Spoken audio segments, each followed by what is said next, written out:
अस्सलाम वालेकुम व्यूअर्स। ये बच्चे कहते हैं कि हमने आपसे कुछ ट्रांसलेशन पूछनी है, तो शुरू करते हैं यहाँ से जी। मेरी आंख फड़क रही है। अच्छा, ये फड़कना नहीं होता, इस तरह से करना ना, दैट इज फड़कना। So that is called twitching in English. So my eye is twitching, TWITCHING। चलो मैं स्क्रीन पे भी लिख लेता हूँ जी। कैमरामैन आपका क्या है? वो आंख मार रहा है। अच्छा, ये फड़कना और आंख मारने में थोड़ा सा फर्क है। तो इसको इंग्लिश में विंक बोलते हैं। He is winking. वो आंख मारता है, ही विंक्स। वो आंख मार रहा है, ही इज विंकिंग। वो ऑस्ट्रेलिया में आजकल आप लोगों ने देखा होगा कि कोहली इज अ विंक।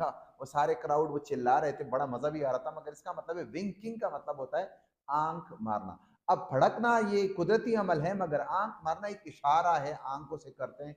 गलत है या ठीक है, आप कमेंट में बता दीजिए जी। आपके है कोई ट्रांसलेशन? मुझे कुछ पता नहीं है। अच्छा, मुझे कुछ पता नहीं है।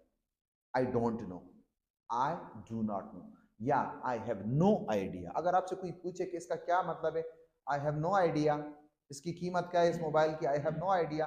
हाँ, आई डू नॉट नो भी गलत नहीं है, ठीक है। मुझे कोई आइडिया नहीं है या मुझे कुछ पता नहीं है जी। गया था, गया था मतलब जा चुका था। So Ali had gone to school. गया था, had gone to school. Ali went to school, वो अली स्कूल गया जी। और कोई सवाल है तो कुछ? आप कुछ पूछ रहे थे कि वो अली कब गया था, कब जाता है। अच्छा, कब जाता है कब गया, देखो दोनों में फर्क क्या है। When does Ali go to school, Ali कब स्कूल जाता है। अली कब स्कूल गया, when did Ali go to school. ये वही डिड और डस का मसला है। और गया था, when had he gone to school. So that is the difference.